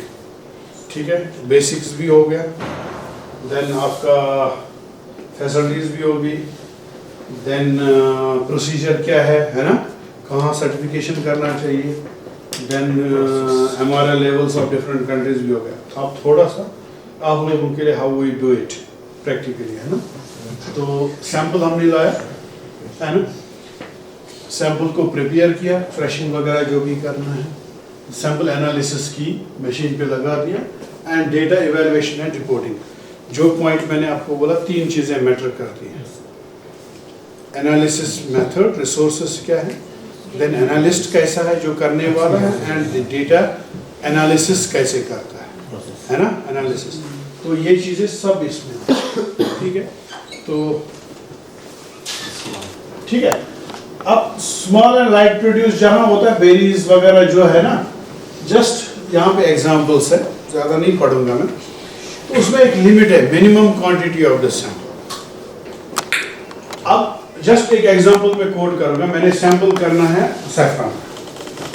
अब सैफरन वाले को मैं बोलूंगा कि भाई आप सैंपल लाओ 1 kg सैफरन, मैं टेस्ट करके दूंगा. Is it possible practically? No sir, not possible. अब ऐसे ही एप्पल है, उसको मैं बोलूंगा भाई 5 किलो लाओ, है ना, वो ला सकता है ना. 5 किलो एप्पल 500 के हो गए मैक्सिमम, अगर 100 रुपए के हिसाब से बिकेगा. लेकिन अगर सैफरन वाले को मैंने बोला you give me 5 kg of the saffron, it's not possible. So that's why minimum sample जो requirement है, that's defined for everything. ठीक है. अब अगर मैंने बोला सैफरन वाले को, उसको बोला हमने 2 ग्राम में 5 ग्राम दे दो, it's possible. Yes, sir. अब एप्पल वाले को भी मैं बोलूँगा 5 ग्राम दे दो, उसमें तो 5 ग्राम वो दाना निकल जाएगा, है ना, सीड होगा, तो it is not justified. So every commodity has its own system of sampling, or you can say the defined volume of the sampling. तो जैसे हमने लिखा है ओलिव वगैरह जो है 1 kg, है ना, तो 1 kg एप्पल ऑरेंज है, but at least 10 units, 1 into 10 kg, है ना, जो रिपीट होगा, रेप्लिकेशन जिसको हम बोलते हैं. तो मिल्क है, चीज़ है, बटर है 0.5. ठीक है, पोल्ट्री, फैट, फिश जो है ना, ये है ना, egg 10 units of whole meat, है ना, तो नॉट ये नहीं लगेगा, उसको यहाँ से ही होता है. Then you can say the cotton seed oil, है ना, then cereal and pulses produce है 0.5 kg to 1 kg. Then spices है, ठीक है, 0.25 ग्राम यानी 250. बट अब इसमें क्यूमिन है, चिली है, ये है, और सैफरान को फिर हम कम करते हैं। सैफरान में कितना है एक्चुअली? उसमें 4-5 ग्राम लेते हैं, लगता तो उतना भी नहीं है, ठीक है, क्योंकि सैफरान बहुत रेडी टू प्रोड्यूस होता है ना, रेडी टू यूज़, तो उसमें से हमें 2-3 ये लगते हैं, वो ये दाने है ना, क्या बोलते हैं उसको, स्टिग्मा, 2-3 लगते हैं, वो बेचारे लाते हैं 2-4 ग्राम 5 ग्राम, वहाँ अभी भी पड़ा होता है, ठीक है, फिर हम उसको ये बना के, but we have to preserve that sample, कि नॉर्मली सैफरान रेजिड्यू के लिए यूज़ नहीं होता, उसमें उतने पेस्टिसाइड्स यूज़ नहीं होते, बट वो सैफरान के लिए वो तो हमें 1 ड्रॉप लगता है, एक्सट्रैक्ट फ्रॉम देम। यहाँ तो सैंपल आपने यूज़ करना होता है, तो सैंपल प्रिपरेशन वेल इक्विप्ड, आपके पास इक्विपमेंट्स होने चाहिए, तो जस्ट सिंपल मिक्सर ग्राइंडर। ये क्यों है? बिकॉज आपके पास जो भी सैंपल है आपने उसको अच्छी तरह मिक्स करना है यूनिफॉर्मली।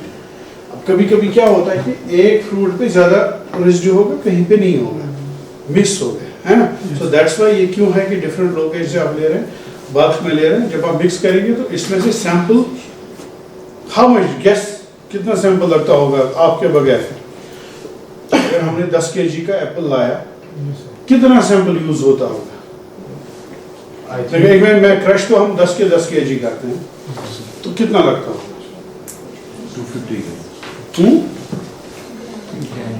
कोई भी सैंपल आप यूज करो, मैक्सिमम 1 ml, लास्ट में जो हमारे पास बचता है, ठीक है, 1 to 2 ml, but that should be representative of the 10 kg, because your 10 kg will be representative of that particular lot, ठीक है, तो ये कम होगा, बट उसमें चांसेस होते हैं उस 1 ml में सब है ना, करेक्ट? सो अदरवाइज फेंकना पड़ता है, ये फिर प्रॉब्लम भी बन जाते हैं कि दैट आप इसको करेंगे क्या, है ना, जूस भी तो नहीं पी सकते, है ना। होमोजेनाइजेशन मीन्स, होमोजेनाइजेशन ये जब आप, हमारे पास दही है, आप देखो जब दही लेने जाते हैं, मेरे पास एग्जाम्पल्स अच्छी होती है क्योंकि मैं लेता हूँ ना ये चीज़ें, देन आई कोरिलेट। जब हम दही लेने जाते हैं, ठीक है, अब तो आजकल तो रेडीमेड बॉक्सेस आते हैं, वो तो पता नहीं अंदर क्या है, फ्रैंकली स्पीकिंग, है ना, होता है कि नहीं, लेकिन जब हम जाते थे, मैं अभी भी जाता हूँ, जो दूध वाला नहीं होता वो दही बनाता है ना, वो क्या बोलते हैं उसको, उसके पास होता है वो बर्तन, या तो कॉपर का होगा या मिट्टी का होगा, मिट्टी वाला ज़्यादा अच्छा होता है, ठीक है, क्यों अच्छा होता है बताओ? कॉपर वाला उसको आता है, उसमें डाल देता है, निकलता है, मिट्टी वाला जो है वो बनाता है घर में, क्योंकि मिट्टी वाला उसको दे के नहीं जाएगा ना, वो कैरी करेगा ऑटो में, वो टूट जाएगा उसको, तो इसलिए होते हैं चांसेस, प्रोबेबिलिटीज उसने खुद बनाई हो, नंबर 1। नंबर 2 क्या है कि everyone when we go there, उसको हाफ कटा होता है ना, ऊपर से पूरा पोर्शन आप देखो, जो उसका ऊपर का लेयर है वो पीछे से निकाल देता है। जब भी जाते हैं ना, हर एक खरीदने वाला बोलता है आप आगे वाले से देगा थोड़ा सा मलाई वाला, लेकिन वो मलाई से ऐसे तो करता है, लेकिन निकालता है ऐसे, ऐसे निकालता है, पीछे से निकाल के डालेगा उस पर। जस्ट ऑब्जर्व, इससे क्या होता है, मजा भी आता है, वैल्यू परचेज इट। तो मैं कभी कभी उनको बोलता हूँ, नहीं ये तुम लोगों ने ये रखा, ये सही नहीं रखा, तो सीधा ऐसे लाना चाहिए ना, बोलते फिर ऊपर ही सर काटेंगे, नीचे वाला कोई नहीं लेगा, है तो दूध ही ना। तो उसको आप जब वो थोड़ा सा गर्म होता है ना, जब वो उसमें दही बना देते हैं, तो ऊपर वाला जो लेयर है वो लग जाता है ऊपर वाले पोर्शन में, अदरवाइज सेम होता है, तो हाँ, तो ऊपर वाला जो ऊपर वाला लेयर होता है। अब माई पॉइंट इज दैट दही पीछे पानी थोड़ा सा एक साइड से जहाँ डीप है, ऊपर से अच्छा, तो एवरीवन विश कि ये ऊपर वाला पोर्शन है, लेकिन घर पहुँच के हम सब उसमें क्या करते हैं, जब उसमें मिक्स करेंगे अच्छी तरह, थोड़ा सा नमक डालेंगे, है ना, तो पंजाबी में बोलते हैं लस्सी बना, वो सब मिक्स होता है, चाहे वो मलाई हो, पानी हो, क्या हो, उल्टा उसमें और भी पानी थोड़ा डाल दो तो वो भी मिक्स हो जाता है ना, थोड़ा पुदीना और भी, जस्ट पॉइंट, है ना, तो वो मिक्स ही होता है। तो सेम इज हियर, आप 10 kg लो, 5 kg लो, जो भी है करना तो होमोजेनाइज है।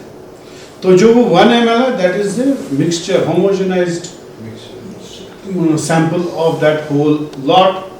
दैट मीन्स कि वो यूनिफॉर्म है, अगर उसमें पेस्टिसाइड है वो भी यूनिफॉर्म है, किसी में है किसी में नहीं है, वो होमोजेनाइज हो जाए। पॉइंट इज दैट, है ना।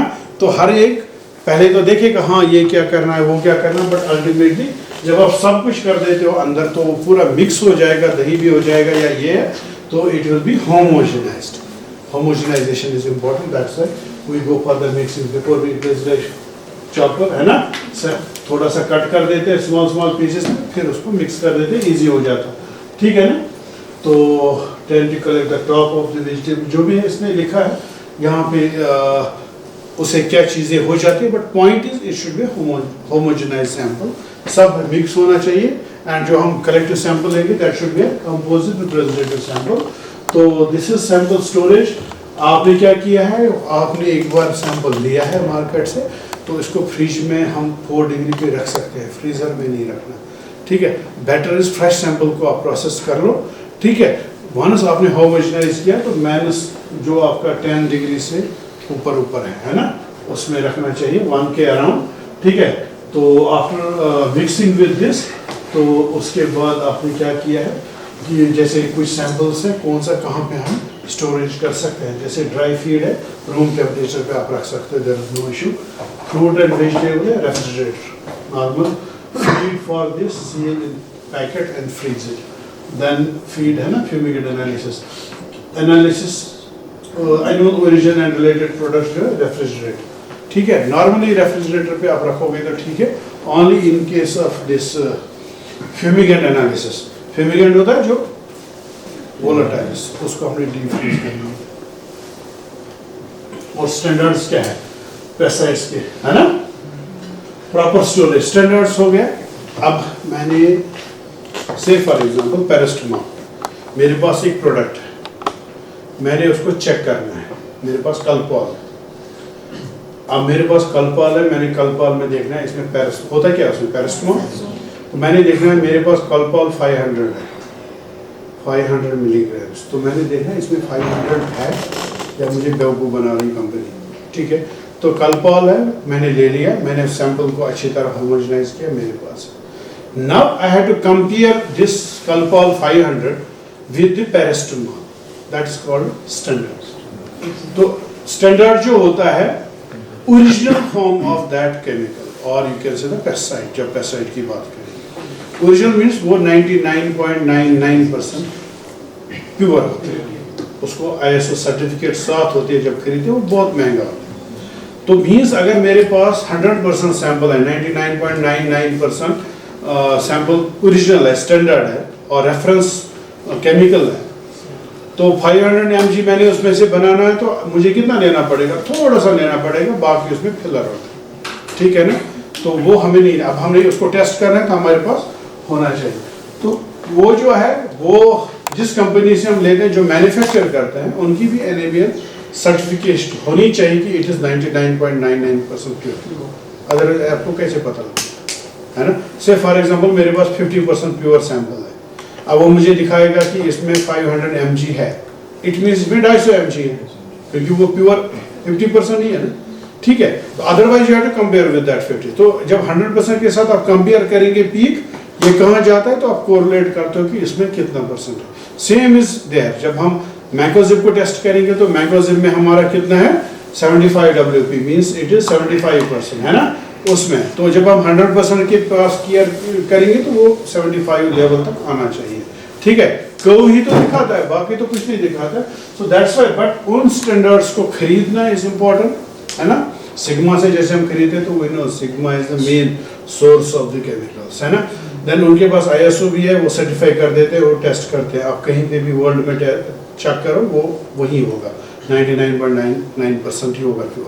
देन उनका स्टोरेज इज इम्पोर्टेंट, तो वो स्टोरेज कहाँ है, रेफ्रिजरेटर में रखना है, लॉन्ग में एक्सपायरी भी होती है, you can not use it after expiry, otherwise it has been seen by many labs कि स्टैंडर्ड है 100% है, ये कंटिन्यू आप रखो, ये 100% रहता है, but when you have to do the testing you can not use after expiry of the standard, result वो सही दिखाएगा but you can not use it legally for the analysis, you have to go for purchase new one, ठीक है। तो standard जो है उसका जो एक्सपायरी है, एक्सपायरी तक किस लेवल पे उसको टेम्परेचर में रखना है, वहाँ आपने रखना है, then how you have to use it, you have to use it, ठीक है।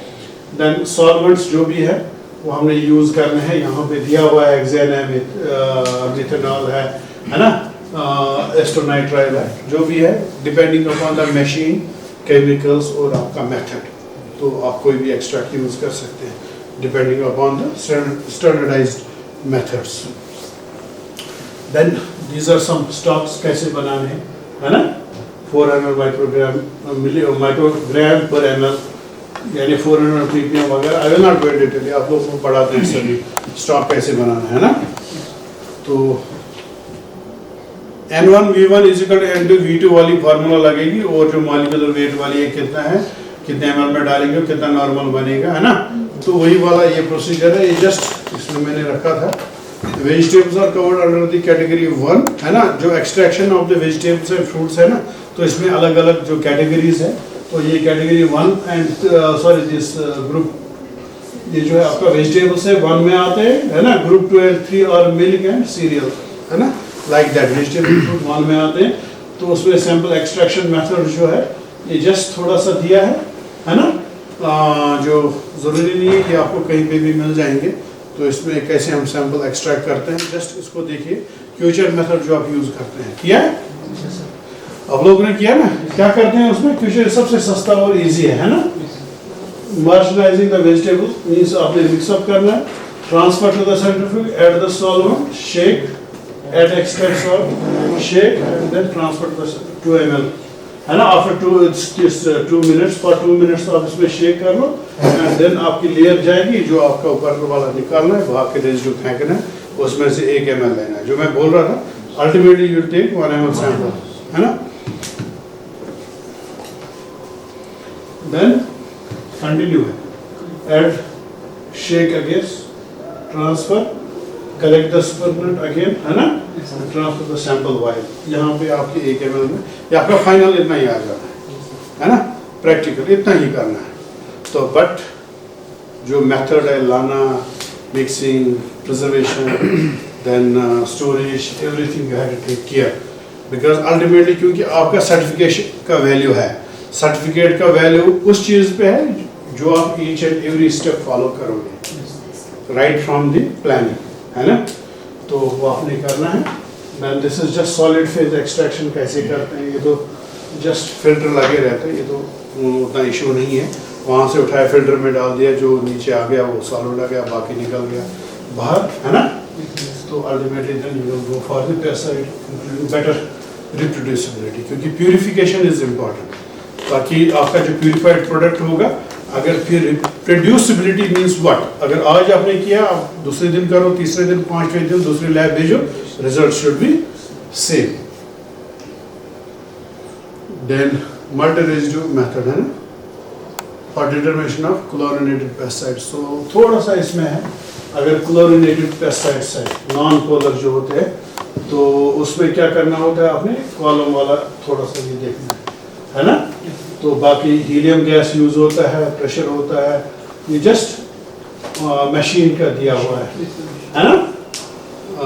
क्या क्या रखना है आपने वहाँ मशीन में, parameters, this is for you people students, GC का है ये।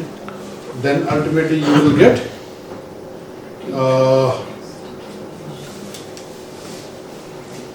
ये जस्ट सैंपल हमने किए थे, ये रेजिड्यू लेवल कैसे हम निकालते हैं, formulas I will not discuss.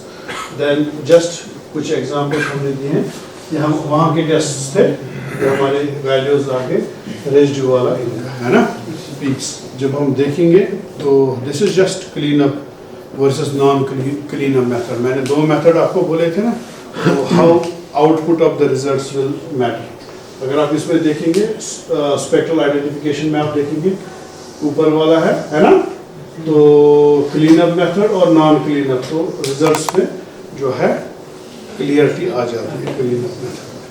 तो मीन्स उसमें आप क्लीन कर देते हैं वो चीज़ें जो रेजिड्यूज वगैरह हैं। तो पेस्टिसाइड इन स्पेनिश का हमने देखा हुआ है, तो based on the peak you can decide, ये सब पेस्टिसाइड्स में टेस्ट किए हैं। पीक आइडेंटिफिकेशन है ना, टेस्ट जो मैं आपको बोल रहा था, मल्टीपल रेजिड्यू एनालिसिस, जैसे हम मल्टीप्लेक्स पीसीआर यूज़ नहीं करते हैं कि एक बार ही हमें सब जेल दिख जाए, है ना आप लोगों को। तो यहाँ पे भी आप डिफरेंट पीक्स आपकी डिफरेंट पेस्टिसाइड्स की आ जाएगी। अब उस पे क्या है कि ये वाला आपको नहीं दिखाएगा कि कितना है। When you compare this peak with the standard, तो ये कहाँ पे फिट होती है ग्राफ पेपर पे, तो वो आपको उतना लेवल उसमें है। ठीक, तो इसमें कुछ 15 हमने किए थे, है ना?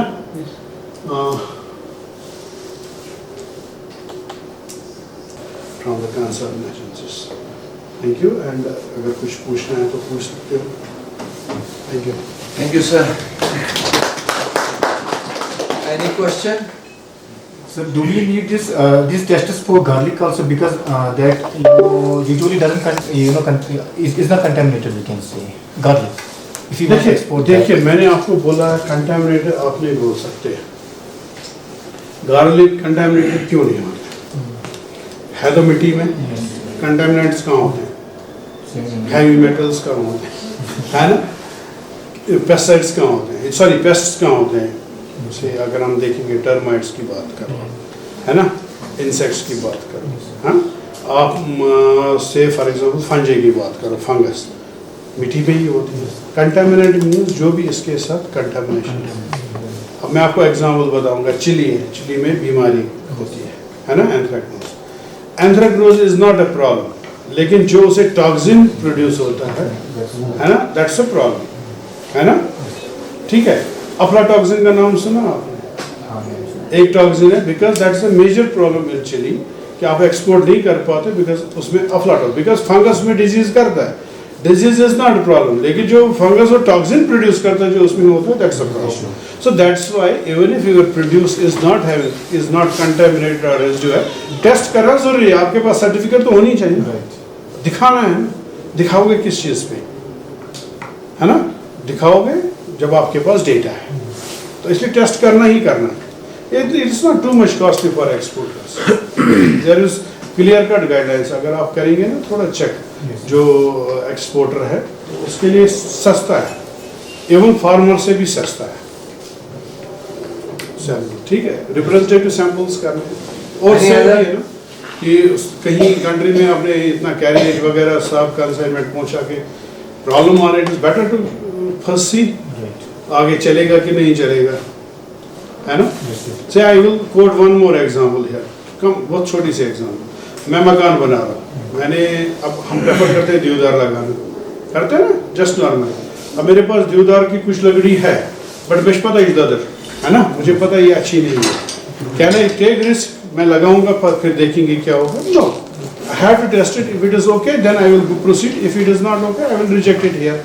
तो अल्टरनेटिव देखेंगे। तो वही इसके लिए, अगर आपके पास लॉट है, if it is okay then you will export, if it is not okay you turn down it. I will give one more example, मोर्शिला esculenta, है ना, मोर्शिला जो कनगिश, कितना मार्केट है इसका? बहुत मार्केट है। चाइना एक्सपोर्ट करता है, सब कंट्रीज एक्सपोर्ट करती है। इंडिया में प्रॉब्लम है, क्यों नहीं करता? नहीं, प्रोड्यूस कम दूसरी बात है, बिकॉज जो इंडियन प्रोड्यूस है, इस फैक्ट मैं बता रहा हूँ, बिकॉज मेरे पास आए थे कुछ लोग, वो वहाँ से इंपोर्ट करके फिर यहाँ से एक्सपोर्ट करते हैं, या तो वहीं से एक्सपोर्ट कर देते हैं, वहाँ से कंसाइनमेंट भेज के किसी और कंट्री को देते हैं, उसका मार्केट कम हो गया, बिकॉज उसमें जो इन्होंने देखा है कि कौन सा कार्बन डाइऑक्साइड लेवल है, something is more in our produce. Tobacco को क्या होता है? Nicotine. Nicotine is more in our morchella, कम मींस जो है उस लेवल से वो रिजेक्ट हो गया इंटरनेशनल मार्केट में देन अदर्स। अब मुझे बोलो कि क्या स्मोकिंग करता है मोर्शिला? तंबाकू पीता है ना? Then what can be the possibility? Possibility लोग बोलते हैं, जब निकालते थे लोग, गाँव में निकालते थे, मे बी वो तंबाकू पीते हैं या कुछ सिगरेट पीते हैं, हाथों में लगा है, उन्होंने लिया है, या तो उनका रॉन्ग मेथड ऑफ प्रिजर्वेशन है। घर में रखते थे ना, चूल्हा जलाते थे पहले, फिर चूल्हे को रख देते थे, फिर ऊपर ही धागे में बंद करके लटकाते थे। Maybe due to that smoke and all those things, या तंबाकू पीते थे, वो धुआं जो उड़ता था उसमें ज़्यादा था, उससे उसमें निकोटीन कंटेंट ज़्यादा है। अब वो डेटा में आ गया, अब कश्मीर से, इंडिया से, कश्मीर से जो मोर्शिला है इट इज हैविंग निकोटीन, तो भी अब हम नहीं बेच पा रहे, दिस इज प्रॉब्लम। अब कहाँ से आ गया? जो हम food web and food chain की मैं बात, वो उनके लिए तो रिक्वायरमेंट है, तो जहाँ कंबाइन होगा वहाँ बेटर है, वहाँ से ले लो, क्योंकि चाहिए आपको दोनों सर्टिफिकेट आपको चाहिए। हाँ सर, दूसरा मेरा क्वेश्चन है, लाइक कि the impact of pesticides on human health is same, irrespective whether a person belongs to Africa or an Asian continent. So why then there is the different global standards for MRLs? नहीं, standard जो है हमारा levels जो है ना, आपकी बात सही है, इफेक्ट तो ह्यूमन बीइंग्स पे सेम होता है, बट अगर हम देखेंगे कश्मीर की बात है, you don't have same effect on the human being of the pesticide. अब मैं ऐसे बताता हूँ, नहीं मैं, हाँ यस ही इज करेक्ट। अब मैं अगर पैरास्टामोल खाता हूँ, मैं कितना खाऊंगा, 1000 mg से for example 650 700 depending upon the body weight, ये कम खाएंगे है ना। अब जब मैं थोड़ा ज़्यादा खा रहा हूँ तो मुझ में रेजिस्टेंस लेवल बढ़ जाएगा, इनमें रेजिस्टेंस लेवल नहीं बढ़ेगा, ठीक है। तो इनका कम डोजेज सेंसिटिव होता है, मेरा ज़्यादा रहेगा, but it will not answer your query, ठीक है। क्योंकि जब आप कंट्री लेवल पे देखेंगे average 500-600 mg it is body per kg of body weight doses, but हर कंट्री के अपने अपने MRL लेवल्स क्या होते हैं, उनके MRL लेवल्स डिसाइड होते हैं ट्रेसिबिलिटी पे। Traceability depends upon the machinery, उस बेस पे वो करते हैं। जैसे अमेरिका की मशीन है या यूरोप की मशीन है, हमारी भी वही मशीन्स है, बट उन्होंने रखा है एप्पल में हम पेस्टिसाइड्स यूज़ करते हैं, जैसे कि जो यूरोप के लिए है उनके लिए 600 मिलीग्राम जो है पर केजी से फॉर एग्जांपल कोई पेस्टिसाइड ए और बी है तो इट इज़ ओके, ठीक है ना। But when we talk about a codex बोलता है ये ठीक नहीं है, हमारा कोडेक्स बोलता है कोडेक्स नहीं 500-600 ज़्यादा है, 6 ज़्यादा है, let it be a 5 because they take average of all countries जिनका एवरेज है, ठीक है। अब जो कंट्रीज कोडेक्स करते हैं वो तो कोडेक्स ही फॉलो करेगी, वो तो अपनी गाइडलाइंस नहीं बनाएंगी। बट यूरोपियन यूनियन है या कोई और अगर यूनियन है वो अपनी गाइडलाइंस बनाते हैं, दे विल फॉलो दैट, ठीक है। इट डजंट मैटर बिकॉज हम अपना कर रहे हैं, हम उनको फोर्स नहीं कर सकते आप फॉलो करो, because they have their own regulations. हमारा अपना रेगुलेशन है, उनका अलग है, कंट्री लेवल पे अलग रेगुलेशन होता है, तो दीज वैरी। तो समटाइम्स यहाँ पे किसी का कम है, वहाँ पे ज़्यादा है, ठीक है। तो you have to fit your produce as per availability of the your MRL, because MRL is also decided based on the accuracy of the labs और इक्विपमेंट्स, ठीक है। ये नहीं है कि दैट इसका इफेक्ट क्या है ह्यूमन पे, इसका ये है कि डिटेक्शन लेवल क्या है। से अगर मेरी डिटेक्शन लेवल इंडिया में अगर मशीन्स की डिटेक्शन लेवल है 4.5, किसी की 4.2, 4.8, ये बोलते हैं चलो रखो भाई 5, ठीक है।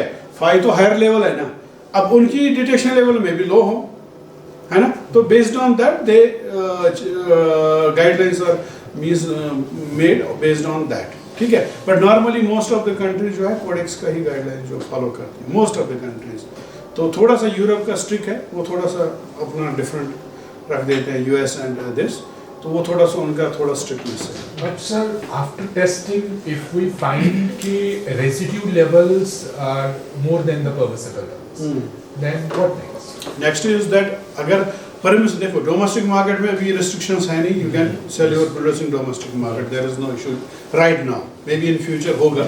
Second is that waiting period, you increase waiting period of the produce and after that waiting period is over, आपका रेजिड्यू कम हो जाएगा तो automatically. Is there any other method, because most of the नहीं, केमिकल मेथड से आप there are people are doing research, they are using some yeast and all those things on that. लेकिन जब आप पेरिशेबल क्रॉप्स की बात करते हैं, वो यीस्ट का क्या इफेक्ट उस पर होगा जो आपको रॉ खाना है, then there are adverse effects on that. Second is that as of now only duration and temperature will affect. अब आपका एप्पल है या कोई वेजिटेबल आप हाई टेम्परेचर पे तो रख नहीं पाओगे जिससे वो कम हो जाएगा, है ना।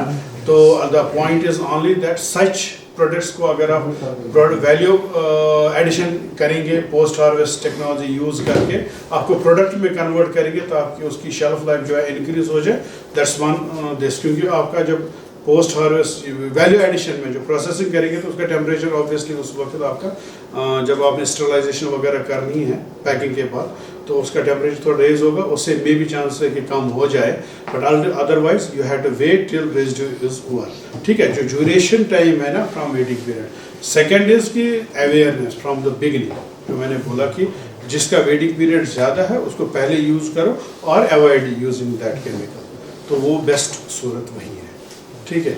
Because you can not put humans on risk. अब किसी को हम बोलेंगे कि मैं तो खा रहा हूँ भाई, मुझे कुछ नहीं हुआ, होता तो जल्दी नहीं है, होने के लिए है। There are different categories of poisoning जो मैंने बोला, कुछ रिस्की है, कुछ लाइट है ना, कुछ मॉडरेट है, कुछ इफेक्ट आराम आराम से करती है तो उसको पता लगता है लेट स्टेज में, है ना।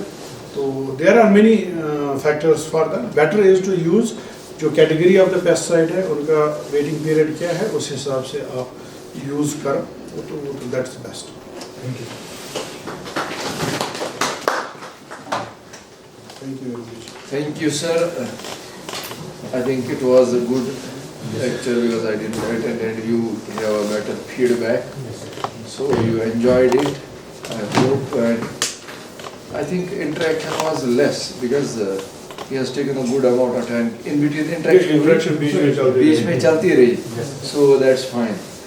Thank you, sir, for your valuable time and delivering a lecture on a very short call. Just I called because some other was supposed to deliver the lecture. That person didn't come at the right time, so we have to manage it. And we had put you on the short notes earlier that, hey, sir, please be ready at any time. So thank you for answering our call. Thank you. Thank you, sir. We have a token of applause, sir. Please accept this. Thank you. Honorable.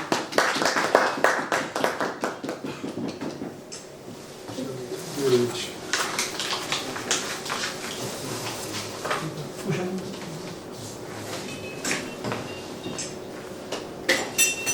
Sir यहाँ से Thank you. Thank you, sir.